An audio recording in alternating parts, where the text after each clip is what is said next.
Secondly, two current trustees are running unopposed for 4-year terms. Kai Doggett was appointed in June of 2019, and Linda Brocchini was appointed in January of 2020. And then this third trustee term is for the remainder of the term for the office that Kathy Shiakari was elected for 2 years ago.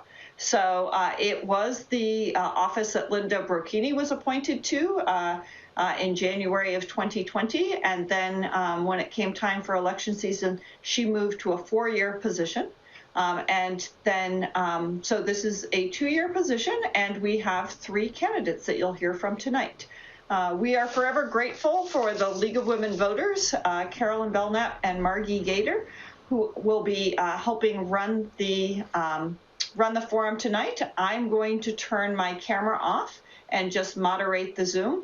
If folks are interested in adding questions, they can add additional questions. When I turn my camera off, their website will be, or the email address will be up on the screen, or you can go to our website at pacificasd.org, and it's on the top left-hand side where you can submit questions through the email. So good luck, and thank you very much. Great, thank you. Welcome. Hello, everybody. My name is Margie Gator, a member of the League of Women Voters of North and Central San Mateo County. I will be your moderator for this candidate forum, and I want to thank the Pacifica School District for sponsoring the forum tonight. Just first, a little background. Virtual candidate forums have a few unique features, as we've all learned in this era of Zoom, but we think we've designed a good process for using all the conferencing apps that will give everybody a good experience and follow the League's long-standing and well-received process. We have an admin timekeeper, that's Carolyn Belknap, and a moderator, that's me. And a video for the audience is turned off by default. The only video that is enabled is for the candidates, the moderator, and the timekeeper, which is Carolyn. The audience members are also automatically muted. This is to allow the candidates to speak without interruption. We urge everyone to continue to submit questions, and you can do that at the email that's on Heather's screen. As we discussed with the candidates, there's no campaign literature material or campaign backgrounds allowed. And the League of Women Voters is a nonpartisan political organization of both men and women whose purpose is to promote active and informed participation in government. We appreciate the interest and efforts of groups such as the Pacifica School District in presenting events like these that increase voters' knowledge about the candidates and issues. The purpose of a candidate forum is to provide an opportunity for all the candidates to be heard at one time and to be questioned by you, the audience. We hope that by bringing the candidates and voters together face-to-face, the voters will be better informed and will make wise decisions when they vote. We appreciate your interest in coming out to learn more about the candidates. Tonight, you will hear from the candidates for the Pacifica School Board. There are 3 candidates for 1 seat, and as Heather said, the term of office is for 2 years. The candidates, in alphabetical order, are Marissa Arena, Patricia Balmas, and Jared Steele. We'll do opening statements in just a minute or 2. Each candidate will have 3 minutes for an opening statement. And then we'll move on to the question period. That's the bulk of the forum. And each candidate will have a minute to answer each question. And then we'll do closing statements, and each candidate will have 2 minutes for a closing. As I mentioned, Carolyn will be the timekeeper, and she's got some signs to give the candidates time cues for the statements and for the question period. All the questions come to me, the moderator, and I'll sort the questions by subject, and we'll cover a variety of topics. We seldom have time to ask all the questions, and I may rephrase or combine some questions at times. So now it's ready to do the opening statements. The candidates have drawn lots to determine order in which they will speak, and each candidate has 3 minutes for an opening statement, and the first one is Jared Steele.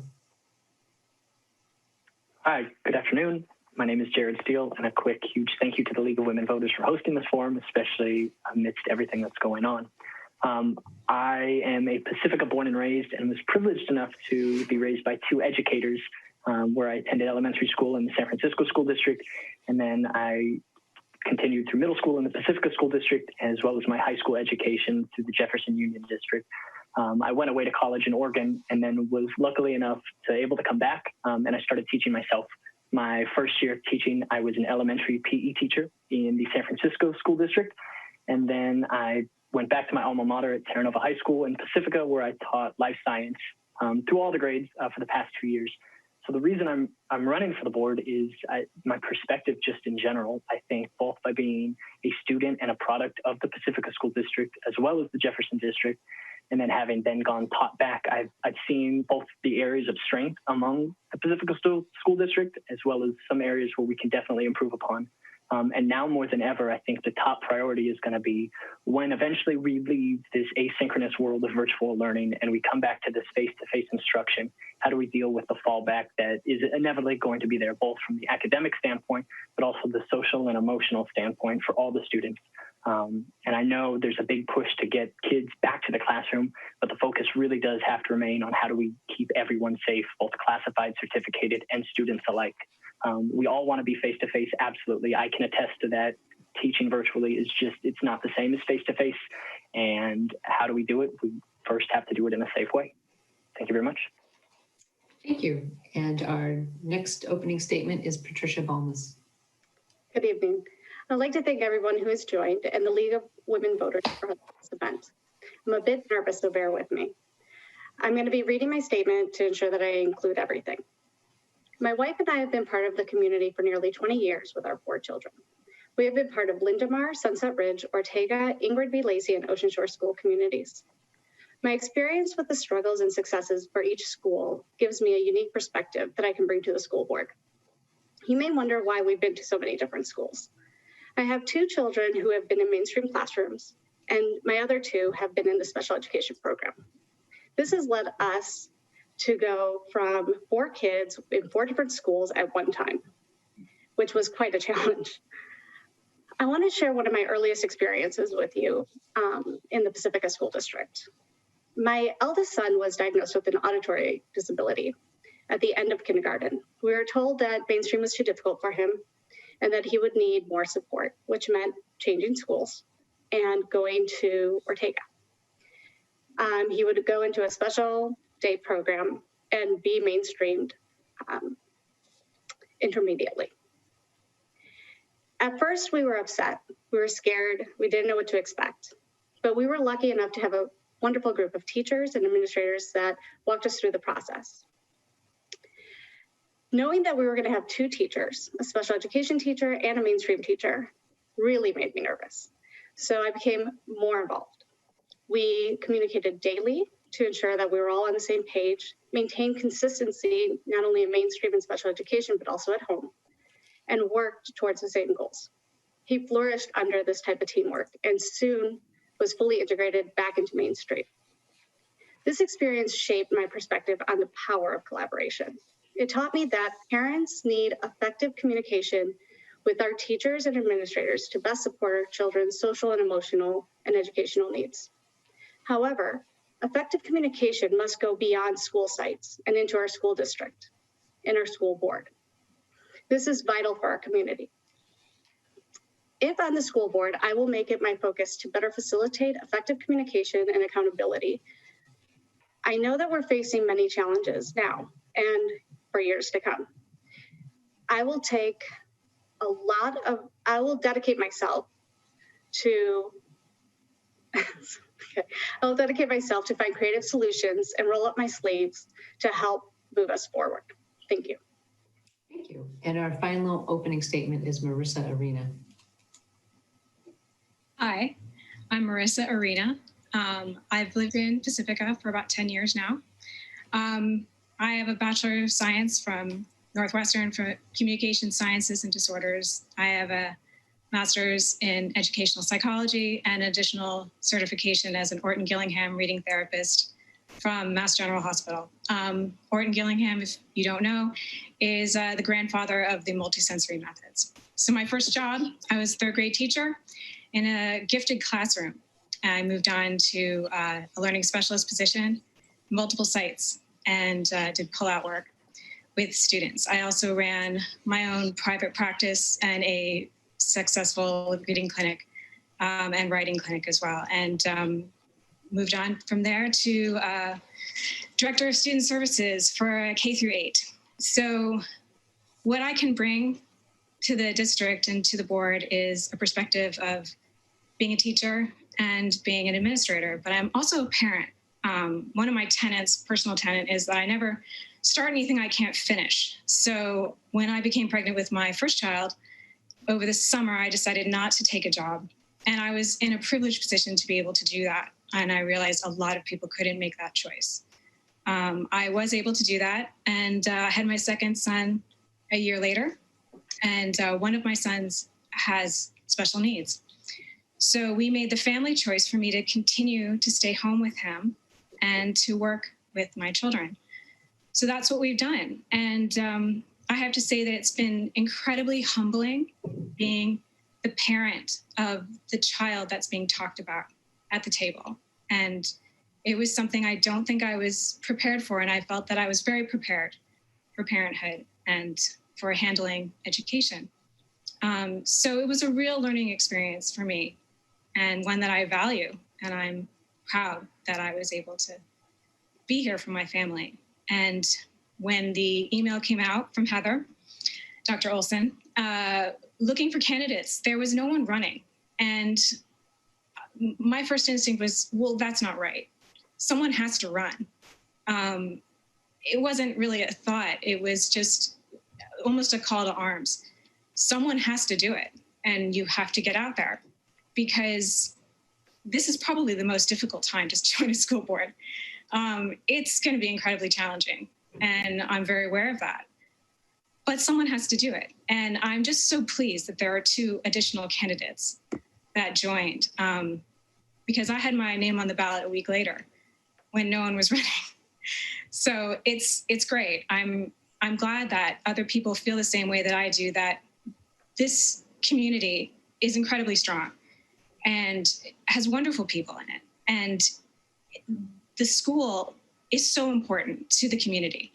So you really need to focus your attention on that. Thank you. Now it is time for the candidates to answer your questions. If you haven't written a question, please do so. And each candidate will have a minute to answer the question. And I will vary the order in which the candidates are called on to speak. And our first question is pretty simple. What's the role of the school board? What's its most important job? And the first on this is Patricia Bomas. So I believe that our role as a school board is oversight, to make sure that we get experienced and excellent educators to help run our school in the direction that we want. They have to guide us. We have to be able to make sure that we hold them accountable and that we are held accountable. And we also have to make sure that we give a voice to our community. We want to make sure that our teachers, our families are all heard at this table. And that is one of the biggest reasons why I feel so strongly about running. Thank you. Thank you. And next is Jared Steele. I completely agree that with what Patricia said, and to sort of piggyback on that, it's the accountability both to the teachers as well as all those in the district office, that everyone is doing their job to ensure that the students transition both from elementary school to middle school and from middle school to high school is as smooth as possible, so we set them up for success later on. We only see these kids for 7 years, 8 years within the Pacifica School District, and we have that time frame to get them prepared for what lies ahead. And our job is to make sure that it is as smooth as possible. Thank you. And finally, Marissa Arena. So I have a little bit of a different perspective. I do think that we definitely are part of oversight and accountability, but I also think that a school board is about setting up a financial future for the district and to make sure that the district is viable financially, so that we can be prepared for emergency situations where we need to have money in reserve. And part of making that happen is the school board's job. Thank you. The next question is, what is your understanding of the LCSF funding structure and its issues as it relates to PSD? Specifically address, please, how you, candidates, believe more money should come in or how you can spend less. I'll repeat. What is your understanding of the LCSF funding structure and its issues as it relates to PSD? Specifically, how do you believe more money should come in or how should the district spend less? And first is Jared Steele.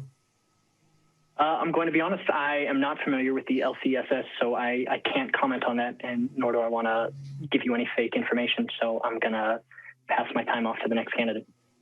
Okay, thanks. And that would be Marissa Arena. Well, I'm gonna claim the same as Jared. I actually don't know the ins and outs of that particular piece. So that's something that needs to be learned, apparently. But I will say that I think there is a possibility of spending less and to find more funding for our schools. And I love research, so I'm into it. Thank you. And Patricia Balmas. Well, I am with my two candidates. I do not know a lot about the LCSF funding source, but I do agree with Marissa that there are creative ways to look at funding. And I have a financial background, and I know that if we are good at looking at each line item and being a little bit more creative and thinking outside of the box, we can actually come up with better solutions than what we've seen so far. Thank you. Well, staying a little bit on the financial, what is your opinion on the district being one of the lowest paying districts in the state? Do you have any ideas on how we can minimize that gap and attract and retain qualified teachers? What is your opinion on the district being one of the lowest paying in the state? Do you have any ideas on how we can minimize that gap and attract and retain qualified teachers? And first is Marissa Arena. Well, I think that Dr. Olson and the current board actually have a pretty good plan and they are trying to increase the funding that they have and the reserve that they have. One of the things that I think is important to understand is that I don't necessarily think that a brand new, just out of school teacher is less worthy or not as good as a teacher who is very well established. So I actually like young teachers. I think that they're dynamic, I think they're creative, and I think they come up with some really interesting ways to handle complex issues, especially when it comes to this whole distance learning that I've seen a lot of strength in the younger group. And let's face it, they are not going to cost as much because that's their first job.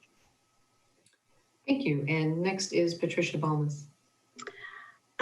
So I disagree. I do believe that experience does have a little bit more, I don't know how to say this. I feel like experience does have more value.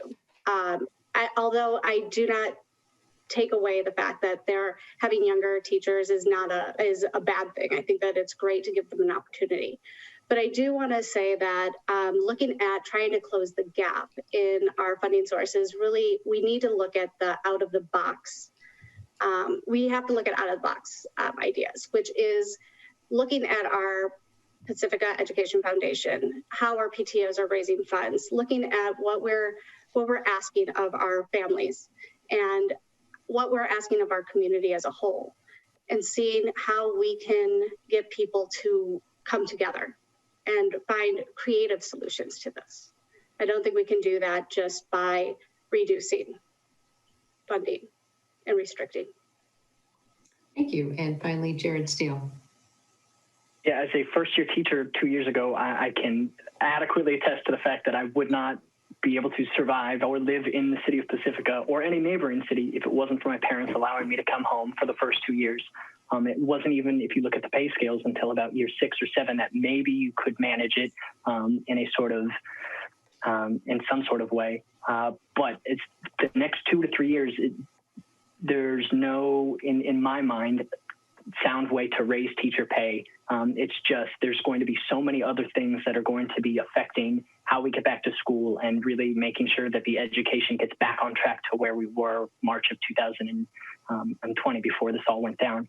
But I do agree, you know, you look at the neighboring school districts and they can find a way to make it work. So I think it is really going to just take scrutiny and making sure that we're not wasting money, that we're not overpaying teachers, and that everyone, classified and certificated, are being paid a livable wage for the city of Pacifica.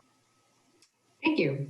The next question is about COVID and distance learning. Several families have expressed concern for the lack of planning and poor execution of the start of the school year, referring to distance learning, and now yet to be determined plans for returning to school. Any ideas you believe would have worked better? So there's concern about the lack of planning and poor execution to the start of the school year, and the plans are still in the air for how to return to school. What do you think about that? And I'll start with Patricia Almas. So I believe that our district tried really hard. I have kids who are also in high school. So we received surveys in both school districts, wanting to know how we felt and how secure we were with going back to school when it was safe. And I feel like the school district did do that, and they did a good job trying to reach out to our community. Where I felt like the district might have fell a little short was listening so intently that we were able to make choices before we really knew what the impact was going to be. And nothing against what the district chose to do. It's more that when we don't have the answers because they don't have the answers, it makes us feel a little bit more with anxiety. It fills us more with anxiety, and that does not give us the confidence in our board or in our district. So I feel like one of the things that we should have done, or what the district should have done, is really make that decision and inform us on what those decisions should have been, instead of giving us the leeway to make those decisions without really having the informed decisions, the information that we would need to make informed decisions. Thank you. Thank you. And next is Jared Steele. Yeah, I mean, every teacher across every school district in all states and even in the world are faced with this impossible task where we're supposed to present the best possible solution. And I can attest that administrators and those on the highest level are doing their best for the benefit of the children, but it comes down to safety. Safety is the number one priority. And us as a board, you know, we don't have the power necessarily to say, open the schools and let the kids in. It comes from a much higher up power that says, based on the data, based on the numbers, based on facts, that we can, in fact, make this work from a safety perspective for both parents at home when their kids return, the students in the classroom, the teachers in the classroom, and then it's safe for everybody. With what we have now, I think the best thing that we can do is continually train teachers, because technology is going to be this new thing. So rolling out ways that teachers can better instruct lessons and better get across the information necessarily to make sure that the kids are not falling behind where they would have been if we were in face-to-face instruction. Thank you. And finally, Marissa Arena.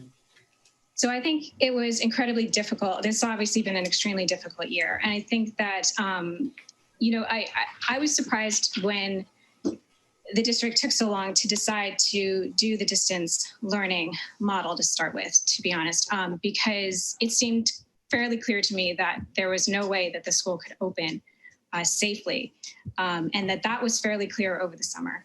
So I can understand why parents were frustrated, why they would have liked to have been told that the school was not going to open.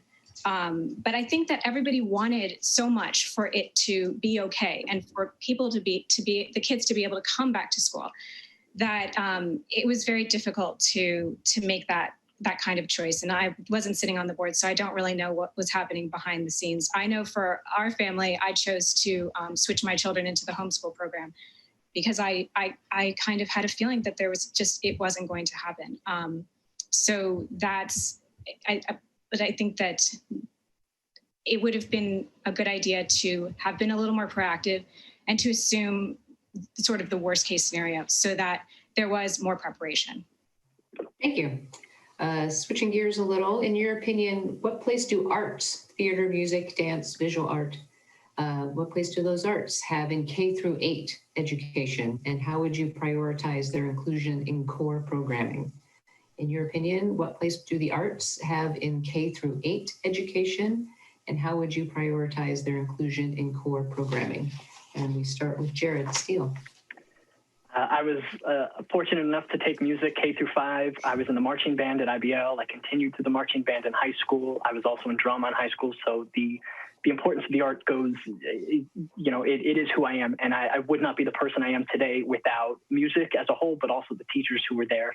I know people's first instinct are to cut art because it's seen as sort of the less academic structure, especially in this STEM world, but the arts are right up there with any other educational subject matter. And to say anything less is a disservice to both the students and the teachers who practice them and live through the arts every single day. Thank you. And next is Marissa Arena. Well, I completely agree with Jared. The arts are incredibly important for brain development and for education. It actually, being able to read music has a direct connection to how well you write essays. So it absolutely is part of the education and should be. And people have a tendency to think it's frivolous and unnecessary and they'll want to cut it. But it's actually, that's a disservice to the students. So I would love to see more integration of the arts into every academic area, because you really can include music into your writing. You can include drama into history. You can include art into mathematics. You can do these things and you can make these connections, and it's incredible for the brain development, and it's very important for the K through 8. Thank you. And finally, Patricia Balmas. So I agree with Jared and Marissa. Art is incredibly important. And I think we have shown that in many of our schools, how important it is for our community, how parents feel about art and how teachers feel about art. I have been able to see it in Ocean Shore School, where we've been for the last 10 years with my youngest. We include art in a lot of aspects. We do it in art. We do art in mathematics, in science. We just integrate it within a lot of the subjects, and I tip my hats off to all the teachers who can do that and make it fun. We also have the beauty of the Pacifica Education Foundation, who has supported slam poetry and music and band, and these are things that we see that are very important, not only to us as a board and district, but to our community as a whole. Thank you. Thank you. And I just want to reiterate to the audience that we're taking questions via the email alias in Heather's Olson's window. We're not responding to raised hands on Zoom, so I don't want you to feel ignored. But if you have a question, please feel free to email us, and Carolyn will scoop it up and slide it over to me on Slack. Okay, next question. Let's talk about Measure O, the facilities bond, and how will you make sure the monies are spent in an appropriate way and project speed is increased, as it has already been several years since it's been passed. So Measure O, the facilities bonds, how will you make sure the monies are spent in an appropriate way and we can speed up the projects because it was passed several years ago? And we start with Marissa Arena.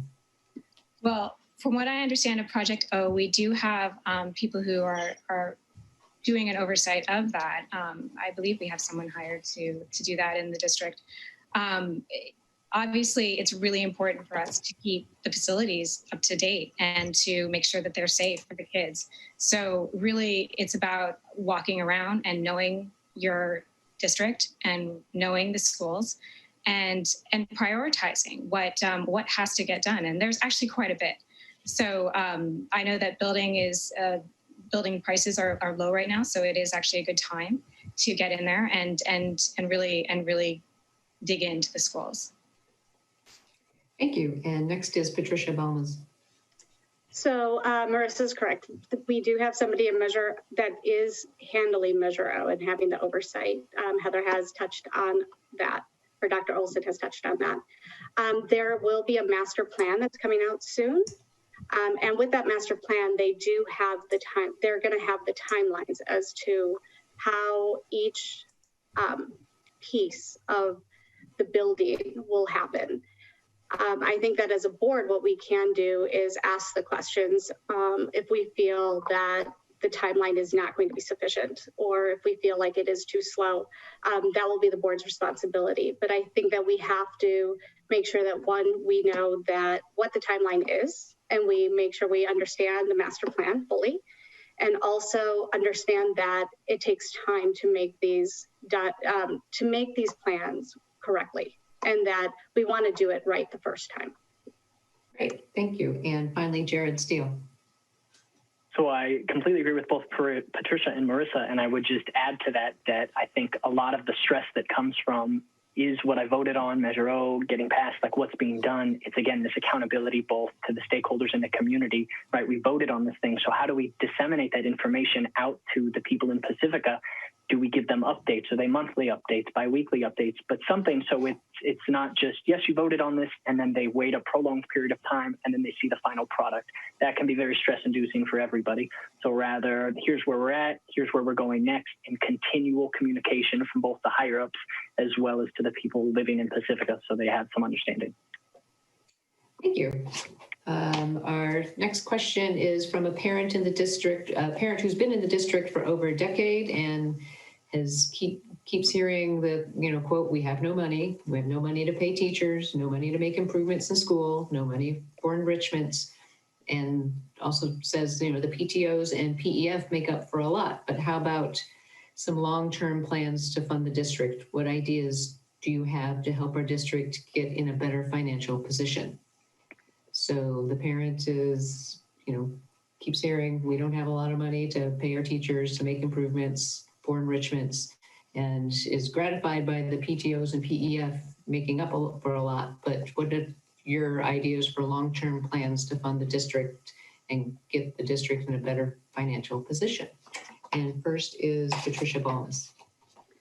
I believe that we still have a long way with communication and making sure that we understand what are our priorities, what can we do. So I don't want to pretend that I can give concrete ideas of what we can do. And I've heard also for many years that we don't have any money. And we hear it from the teachers, we hear it from parents, we hear it from the district that there's a frustration with this. And what we want to do first and foremost is come together and start looking at this and having people at the table. I think that when we don't have teachers and parents at the table with us, we are excluding some really wonderful ideas on how to be creative with our funding. So we might not have the money that other districts have around us, but I think that we can be very creative if we all come together and we start talking and truly listening to one another. Thank you. And next is Jared Steele. So I don't know of any teacher, colleague, or otherwise that enters the profession because of the great pay. They know going in already that is a pitfall in the profession. However, I also know that passing another parcel tax where we're asking the citizens to pay for something that gives a 5% or a 3% increase, that truly is a drop in the bucket. What really needs to happen is a thought out long plan. So maybe something that's, 0.5% every year, but with a strategy in mind, because it's not going to happen next year. It won't happen the year after. The livable wage of the teacher in the Pacifica School District, in order for it to happen, there needs to be a plan in place that has a target date and how to get to that target date, rather than just saying there is no money, how do we get money? Because that is a debate that we will continually have because it's what we all hear as teachers. There's no money. I need more money. So it's now time to talk the talk. Thank you. And finally, Marissa Arena. So I agree with both Jared and Patricia, and there is a plan in place with the Lindemar Building District building program that is going to have housing for teachers, and that's a long-term plan that will increase money to the district, but it's going to take time. And in the meantime, I think Patricia and Jared are absolutely right. I mean, it's going to be, we need to get creative. One of the things I'd like to do if elected and on the board is to find out if there is any money we're leaving on the table, so to speak, particularly with special education, and those laws are so incredibly complex. So I think there might be ways for us to find more funding. There might not, though, because I can't guarantee that. But that's something that I certainly want to investigate if elected. Thank you. Another question. How do you suggest the district could address the challenge of recruiting and retaining qualified special ed staff? How do you think the district can address the challenge of recruiting and retaining qualified special ed staff? And first on this is Jared Steele. So first, I know districts across the state they try their best. They offer, a $5,000 signing bonus, a $10,000 signing bonus. They attempt to really bring in these teachers. But what's lacking truly within the school is the support. If you've ever seen a special education classroom, it's not just the teacher, it's the paraprofessionals that truly make the classroom work. And those are the ones that we tend to have a lot of turnover with because they're just not paid their value. And so it's not just special education teachers, it's all of the support that goes into the classroom that makes it run smoothly. So when we look at how do we fund special education, we've got to take a step back at this holistic approach and say, okay, how do we support all the pieces of the classroom and not just the certificated teacher, but everything that goes into it. And if we can do that, then we can maintain some consistency, which is cornerstone to having a strong and foundational education program. Thank you. And next is Marissa Arena. Well, Jared's absolutely right. I mean, the paraprofessionals do an incredible job and they are extremely low paid. These are really difficult situations.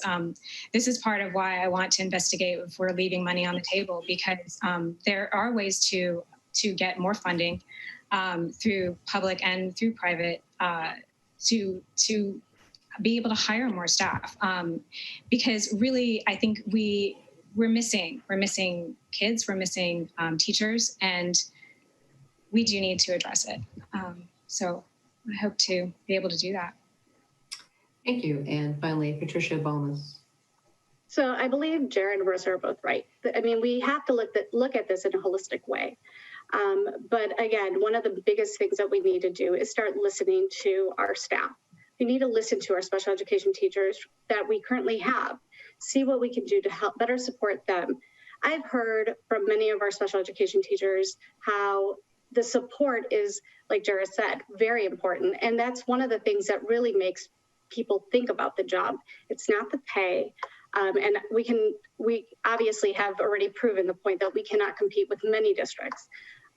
But we can provide a support and listen and give them a sense of community that they wouldn't be able to get in other places. And I think that that is something that we have that is valuable. We do need to start listening to our teachers and put them at the table with us and make sure that we're listening to them through and through and being active listeners. Thank you. This next question is, in light of the pandemic and the general division in our country, there's a lot of tension now between educators and our community. How would you support teachers and combat any negative comments made by parents or members of our community? So with the pandemic and divisions in our country, there's tension between educators and the community. How would you support the teachers and combat negative comments made by parents or members of the community? And first is Marissa Arena. Well, this goes also to what Patricia was saying, is that we really need to listen to our teachers and to be open to them and to speak to them and to find out how they're doing, so that we can support them, because it's just such a tough time. If somebody was, I actually think that you should support your teachers. That throwing shade at someone is not going to fix the problem. Really, you need to talk it out. So I would want to support our teachers, and I'd want to know how they are doing and what's happening in their classroom and what's happening in their lives. Frankly, that is how we retain teachers. That is how we build community, and that's that's how you teach as well. Thank you. And next is Patricia Balmas. So I believe that communication is everything. And we do have to have people at the table. We have to not only support our teachers, but we have to allow our community to speak and let us know what their frustrations are, not only with the teachers and with the district, but it's vital for us to be able to actively listen so that we can address these issues. A lot of our issues that we have are out of the frustration of not feeling heard. And I think that if we actually can sit at the table together and we allow people to be heard, they wouldn't have the amount of separation between the district, the teachers and the community. There wouldn't be this feeling of separation. We need to be able to unite. And the only way we can do that is to allow everybody to have a say in what's going on. Thank you. And finally, Jared Steele. I think the pandemic has shed some light that a lot of parents are finally experiencing, even though it's a small bit of what teachers experience on a daily basis.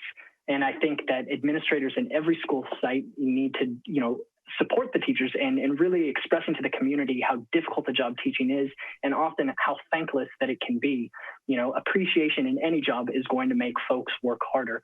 So I think a lot of it is just expressing on both sides. And that is the beauty of technology that we are now experiencing, where parent-teacher conference night, there are times where a classroom is only half filled, whether a parent is working or they can't make it. But now with the access of technology, a parent or a teacher can provide back-to-school night information, have it recorded so it's accessible to all parents within the school. And I think that's going to help alleviate a lot of the miscommunication there, because now they have access to the information. Now they know what the teacher is experiencing. Now they know what the teacher needs in order to have a successful school year with your child. Thank you. And just 2 or 3 more questions, and I have one online here. If we meet criteria for health safety from the state, would you approve opening for in-person school, and why or why not? If we're meeting the criteria for health and safety from the state, would you approve opening? Why or why not? And we start with Patricia Balmas. So I believe Jared said this really eloquently at the beginning, which is that safety has to be our number one priority. So even if we do have the approval to go back into the classrooms because the state has said so, I really feel like as a board, we have a responsibility to listen to our community and listen to our teachers to make sure that we are in a place where everybody feels safe to be able to go back. So I would not necessarily say yes right away. I think that it really does require a lot of communication and collaboration with all the people involved. So families, teachers, and staff, certified staff, to be able to come together and say, yes, we all agree that this is a good time to move forward. Thank you. Thank you. And next is Jared Steele. So there are a lot of moving parts with going back to, face-to-face learning. And again, safety is the first and foremost priority. We know that, although I have a master's in science I can say, look at the data and let the data talk, that the people telling us to go back, they're the ones that make the decision, not the school board. But it is also time for communities and school boards to start thinking outside of the box. How can we approach school, whether it be in small cohorts, outside spacing, where it can be done, and we can get these kids back into that face-to-face instruction, which is going to alleviate so much of that emotional, non-structure that's been there for the past 7 or 8 months. It can be done, but we also do have to consider, you're asking teachers who might be at high risk to go back and teach. So it's a two-way street. Yes, we want the kids to go back, but we also need to ensure the safety of the teachers in the classroom. And until we can find a happy medium, we're just going to be arguing on both sides there. Great, thanks. And finally, Marissa Arena. So I would say, yes, you can go back. But I also agree with Patricia that if you don't feel comfortable, you should not be forced to go back. So you do need to be open to having teachers, having staff, and having children and parents not want to come back to in-person. And I think that that's necessary for everyone to feel safe and to feel comfortable, because just because you have, they say, yes, you can come back, doesn't mean that everyone feels safe to do so. And they should feel safe in their school. And I also think that Jared touched on a really interesting idea that is one that I've been thinking of for quite a while, which is the idea of outdoor spaces. And that's an idea of getting creative with what we have in Pacifica, which is a temperate climate and lots of outdoor space. There is a possibility of making outdoor classrooms. It's not an impossible thing to do. It is not ideal, granted, but it is possible. Thank you. We have time for just a couple more questions. So the penultimate one is, how do you plan to communicate with your constituents? How will you communicate with your constituents? And first is Jared Steele. I'm fortunate enough to be a coach in the city of Pacifica, so I've had the experience of interacting with parents, teachers, students alike, and a lot of that is just face-to-face interaction. I know now we're getting pretty good at email communication and Zoom communication, and that's something that we haven't been very good at before. It's always been, here's a meeting, it's at 7. Oh, you missed the meeting, you missed the information. So now constituents are going to have access to all this information with a simple recording and a simple link submission to people. So hopefully through this, we get the benefit of the power of technology and how it can help sort of alleviate these issues and discrepancies with communication between educators and teachers and parents within the community. Thank you. And next is Marissa Arena. So the best way to contact me is going to be through email. That's always going to be the best way. This house is way too crazy for me to answer a phone. Texts are always good, but I'm probably not going to put out my phone number because that seems like a frightening thing to do, to be honest. But I'll be happy to answer emails, and I always answer emails. I'm dyslexic, so I learned to read and write, and I do it pretty well. So I'm happy to do that. Great. And finally, Patricia Balmas. So one of the things that I think is really important is to attend as many things as we can. So as board members, I feel like we should be able to go to committees, attend PEF meetings, not all the time, but as much as we can. Make sure that we're part of the PTO board meetings and being part of the community events. We're a small community, and we end up getting to know each other.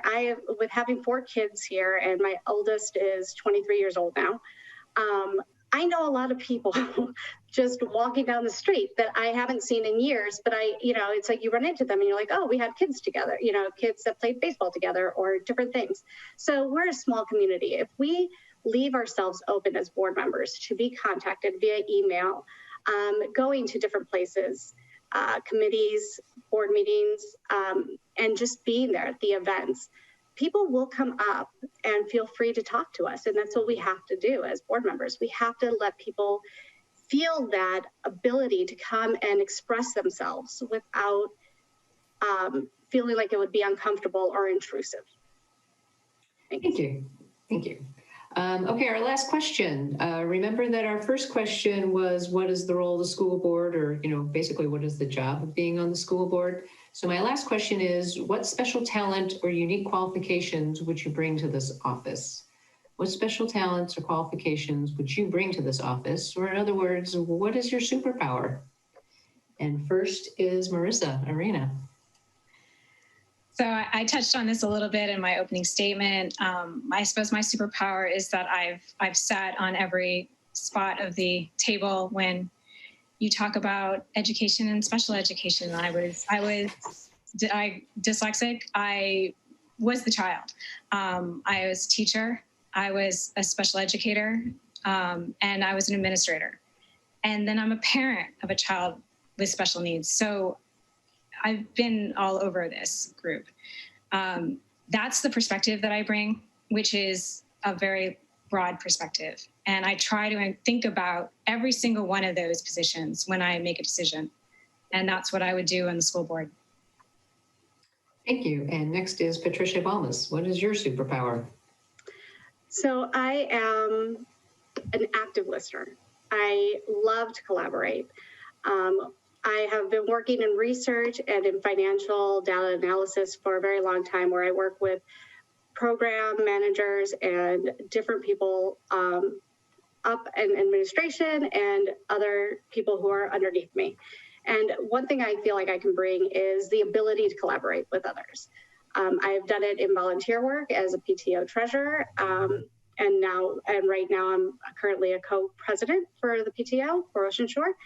And I feel like I can collaborate with people. I can talk to teachers. I can talk to parents. I can talk with administration and feel like we can start bringing people together. And that's something that I feel like I can bring to the table.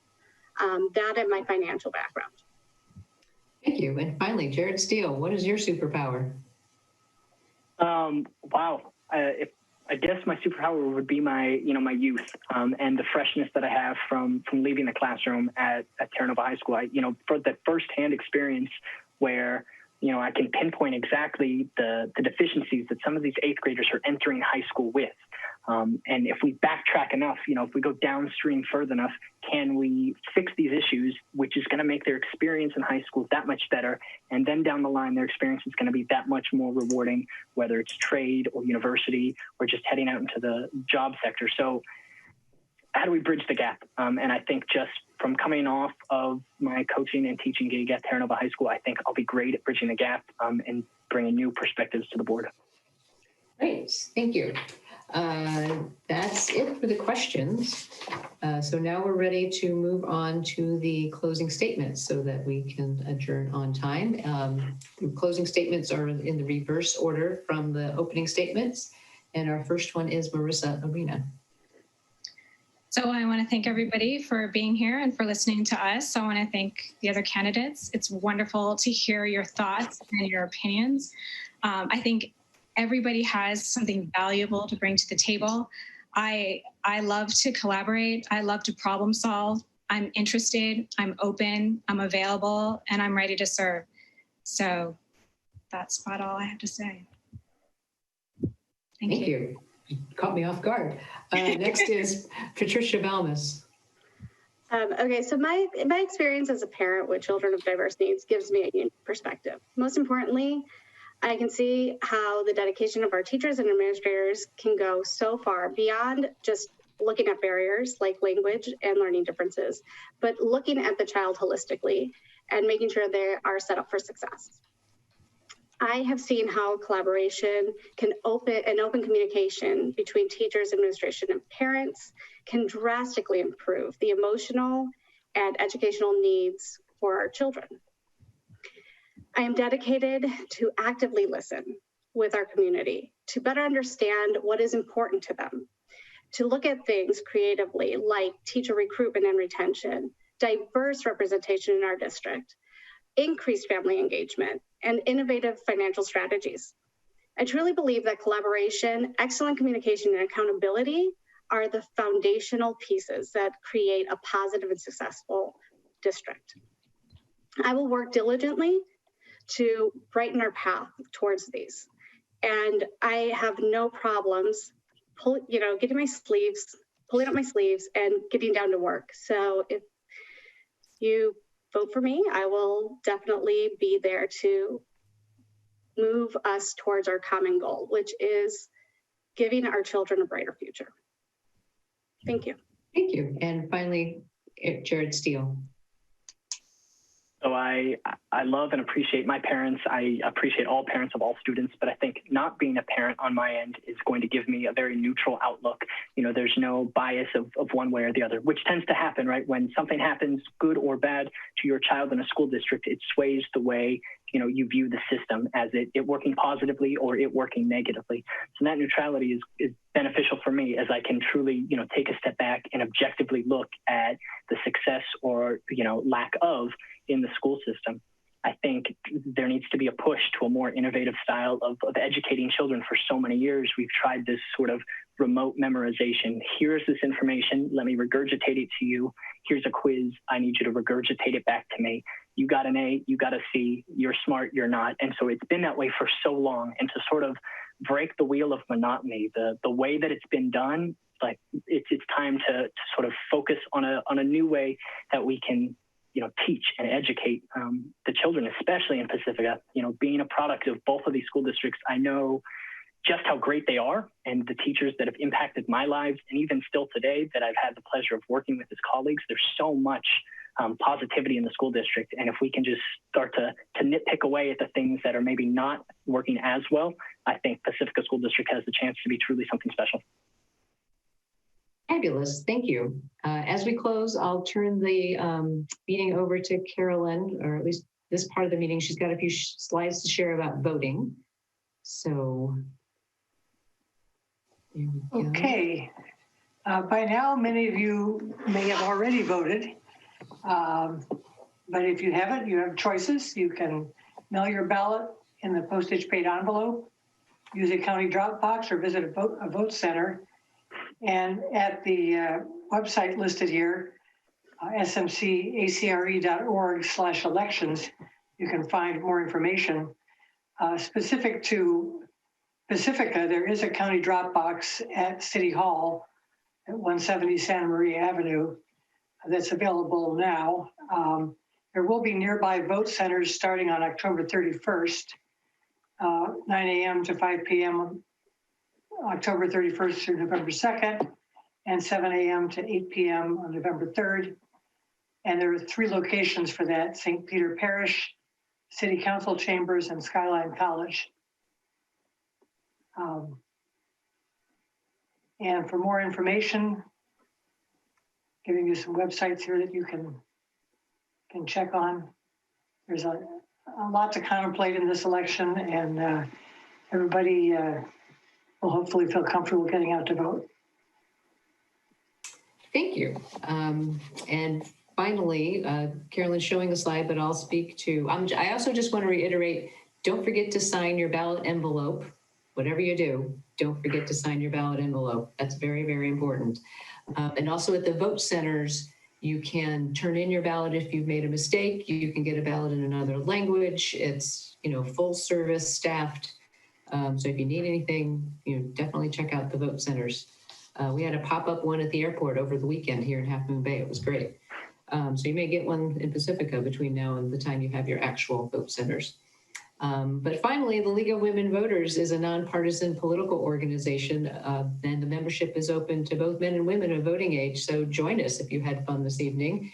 And if you're interested in helping your community with forums like this or other activities that help educate our citizenry and become more active in this experiment we call democracy. You can find our website at lwvncsmc.org.